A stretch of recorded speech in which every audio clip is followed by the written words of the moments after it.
दोस्तों पुष्पा इम्पॉसिबल में आप लोग देख सकते हैं कि यहाँ पर अब पूरे कोर्ट में कादामनी के ऊपर बात आ गई है कि ये जो कादामनी ने हमें रिपोर्ट दिखाई है डीएनए टेस्ट की, तो यहाँ से हमें वाज़िया तौर पर पता चल गया है कि ये जो यहाँ पर बेटी है तितली, ये किसी और की नहीं है बल्कि कादामनी की है। अब दोस्तों यहाँ पर जो वरुण है वो आकर कहता है जज साहिब से कि जज साहिब जो मेरा भाई था वो बहुत ही ज़्यादा अच्छा इंसान था, मैं मानता हूँ मेरी उसके साथ कभी भी यहाँ पर बनती नहीं थी, लेकिन फिर भी उसने मेरे साथ बहुत ही ज़्यादा नेकियां की हैं और अगर आज मेरी यहाँ पर भाभी के ऊपर कोई मुश्किल वक्त आया है तो मैं इनके साथ खड़ा हूँगा। मैं ऐसा नहीं हूँ कि यहाँ पर पीठ दबाकर भाग जाऊँ, मैं हमेशा से इनके साथ खड़ा रहता था और हमेशा इनके साथ ही खड़ा रहूँगा। अब दोस्तों जब यहाँ पर वरुण ये बात करता है तो तभी यहाँ पर प्रोफेसर राजवीर शास्त्री कहते हैं कि ठीक है वरुण जी, आपने बात तो बहुत ही ज़्यादा बढ़िया कर दी, लेकिन क्या आप हमें ये बता सकते हैं कि आप जेल क्यों गए थे और आज यहाँ पर आप इनकी बच्ची की कस्टडी लेने आ गए हैं। तो दोस्तों साथ ही वरुण कहता है कि मैं मानता हूँ मेरे से बहुत ज़्यादा गलतियाँ हुई हैं, लेकिन मैंने हमेशा उन गलतियों से सीखा है। मैं जेल गया था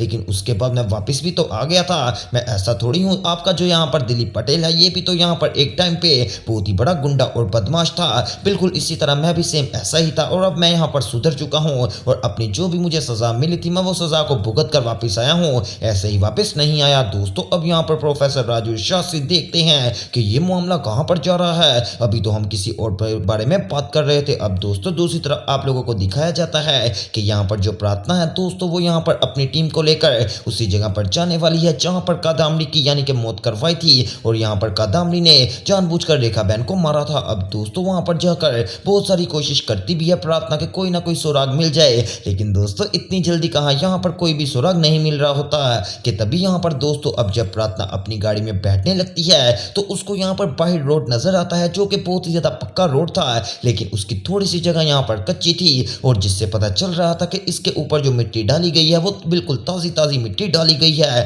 दोस्तों अब यहाँ पर प्रार्थना रुकती है और जैसे जाती है और यहाँ पर अपनी उंगलियों से मिट्टी को टच करती है तो प्रार्थना को फील होता है कि जैसे ये मिट्टी कोई आज या फिर कल पड़ी हो। अब दोस्तों प्रार्थना जल्दी से यहाँ पर अपने बंदों को कहती है कि मजदूरों को बुलाया जाए और यहाँ घर की खुदाई करवाई जाए क्योंकि मुझे उम्मीद है कि यहाँ से कुछ ना कुछ ज़रूर मिलेगा। अब दोस्तों यहाँ पर जो प्रार्थना है वो मजदूरों को बुलवा लेने वाली है और दूसरी तरफ आप लोग देख सकते हैं कि यहाँ पर जो प्रोफेसर राजवीर शास्त्री है दोस्तों वो यहाँ पर पुष्पा के साथ बात कर रहा होता है कि पुष्पा जी अब हम यहाँ पर क्या करेंगे, मुझे तो ऐसा लगता है कि अब हमें यहाँ पर उस बच्ची की कस्टडी देनी ही पड़ेगी वरुण को। तो दोस्तों पुष्पा कहते हैं नहीं राजवीर जी, हम अगर ऐसा कर देंगे ना तो ये मामला तो हमारे लिए बहुत ही ज़्यादा ख़राब हो जाएंगे, किसी ना किसी तरीके से हमने यहाँ पर बचाना है और जो कस्टडी है वो हमने नहीं लेने देनी क्योंकि ये कादामनी बहुत ही ज़्यादा शातिर औरत है। अब दोस्तों प्रोफेसर कहते हैं कि पुष्पा जी अब तो सिर्फ और सिर्फ एक ही हल है और वो हल ये है कि हमें किसी तरीके से रेखा बहन का पता लग जाए क्योंकि अब बस वही बात यहाँ पर इस पन्ने को मोड़ सकती है और कोई भी बात इस पन्ने को मोड़ नहीं पाएगी। अब दोस्तों यहाँ पर मजदूरों के साथ आ जाने वाली है प्रार्थना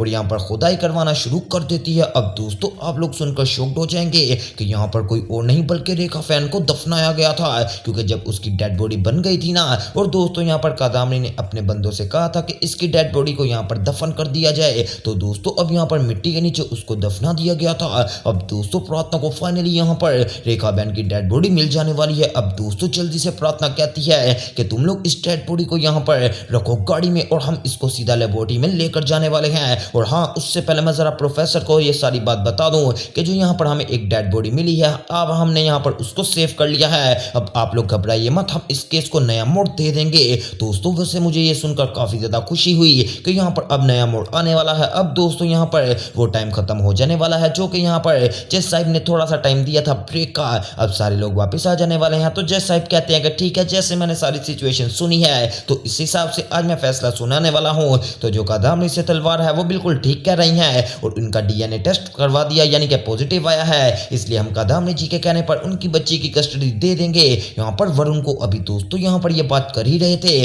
कि तभी पीछे से प्रार्थना आ जाने वाली है और वो आकर यहाँ पर थोड़ी सी बात बताती है प्रोफेसर राजवीर शास्त्री को। तो राजवीर शास्त्री कहते हैं कि जय साहिब जरा यहाँ पर रुक जाइए क्योंकि हमारे हाथ में कोई ऐसी बात लग गई है जो कि अगर हमने आपको बता दी तो ये केस एक बहुत ही ज्यादा बढ़िया तरीके से मुड़ जाएगा। अब दोस्तों प्रोफेसर राजवीर शास्त्री रेखा बहन के बारे में सारी बात बताते हैं तो तभी यहाँ पर अब जय साहब कहने वाले हैं कि क्या रेखा बहन की डेड बॉडी मिली है, इसका मतलब ये है कि अब हमें पता चल जाएगा कि उसकी यहाँ पर हत्या किसने करवाई और उसको गोली भी लगी होगी। दोस्तों अब कादामनी की उल्टी गिनती शुरू हो गई है क्योंकि अब जब डेड बॉडी ही मिल गई और ये पता चल जाएगा कि वो गोली आखिरकार यहाँ पर कादामनी की गन से बुलेट फायर हुई थी और फिर हमें ये भी पता चल जाएगा कि किसने गोली मारी थी। तो दोस्तों अब यहाँ पर सारी कहानी का पन्ना पलट सकता है, जो कि राजवीर शास्त्री शुरू से ही चाहता था। फिलहाल दोस्तों अब यहाँ पर मुझे समझ नहीं आ रही कि जो तितली है क्या वो यहाँ पर पुष्पा इम्पॉसिबल के पास रहेगी या फिर जो कादम्बरी है वो तितली को अपने पास रखेगी। फिलहाल दोस्तों ज्यादा चांस तो ये है कि अब पुष्पा के पास ही रहेगी,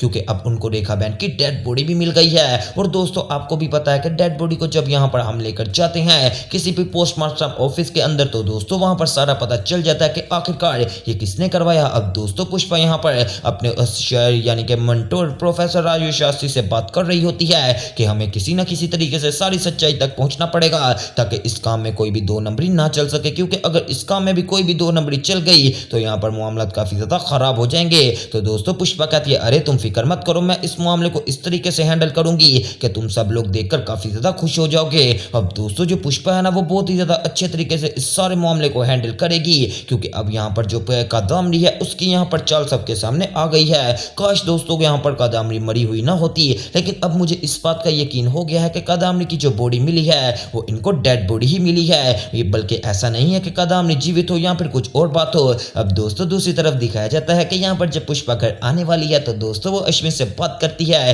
कि अब तितली हमारे पास से दूर भी जा सकती है। तो दोस्तों तभी अश्विन कहता है कि माँ अब तो मेरा तितली के साथ बहुत ही ज्यादा दिल लग गया है, पता नहीं मुझे ऐसा क्यों लगता है कि तितली मेरी अपनी ही बेटी है। तो दोस्तों पुष्पा कहती है अरे कैसी बात कर रहे हो अश्विन, तुम्हें अपनी बेटी इसलिए लगती है क्योंकि तुमने अब उसके साथ काफी ज्यादा टाइम स्पेंड कर लिया है, लेकिन हकीकत तो वही है ना जो हम सब लोग जानते हैं कि ये कादम्बरी की बेटी है, लेकिन फिर भी हमें कुछ ऐसा लगता है कि ये कादम्बरी की बेटी नहीं है। अब हम इन्वेस्टिगेशन कर रहे हैं, हो सकता है कि हम यहाँ पर सही बंदे तक पहुंच जाएं, कि यहाँ पर हमें सच्चाई भी पता चल जाए कि क्या ये सच में कादम्बरी की बेटी है या फिर उसने किसी की चोरी की है, और अगर इसने किसी की यहाँ पर बच्ची को अगवा किया भी है तो आखिरकार वो कौन है जिसकी ये बच्ची है। तो दोस्तों बहुत ही बड़े सवाल आ गए हैं पुष्पा इम्पॉसिबल के जहन के अंदर, और वैसे भी जब भी पुष्पा के जहन में कोई बात आ जाए तो जब तक पुष्पा उसका खुलासा नहीं कर लेती पुष्पा को भी चैन नहीं आने वाला। अब एक तरफ से पुष्पा यहाँ पर कोशिश कर रही है और दूसरी तरफ से यहाँ पर आईपीएस प्रार्थना जो कि कादम्बरी से मिलने चाहती है और कहती है कि कादम्बरी हमें अब डेड बॉडी मिल गई है रेखा बहन की, अब तो तेरा काम तमाम हो जाएगा कल की कोर्ट में, और तुझे इतना जलील करूंगी कि अगर तूने हमारे साथ झूठ बोला हुआ तो मैं तुझे कभी भी माफ नहीं करूंगी, और जो जेल में तेरे साथ सलूक करेंगे ना वो तो तू देखकर खुद भी काफी ज्यादा यहाँ पर खामोश हो जाएगी। पर दोस्तों अब यहाँ पर प्रार्थना ने जब ये बात कर दी है तो वह यहाँ पर कादम्बरी कहती है कि प्रार्थना बकवास मत करो, जब कोई साबित होगा ना कि मैं गलत हूँ तब मुझे आकर बात करना। अब दोस्तों आने वाले एपिसोड में जब कादम्बरी को अपनी यहाँ पर गलती का एहसास होगा और कादम्बरी की गलती सबके सामने आएगी तो कादम्बरी का क्या रिएक्शन होगा ये सब देखना आपने मिस मत कीजिएगा, और इस तरह की मजीद अपडेट्स के लिए मेरे चैनल स्पाइसी एंटरटेनमेंट को सब्सक्राइब करें और वीडियो को ज्यादा से ज्यादा शेयर करें, ताकि आने वाले एपिसोड में देखें कि आखिरकार तितली यहाँ पर पुष्पा के साथ जाती है या फिर अपनी माँ कादम्बरी के साथ।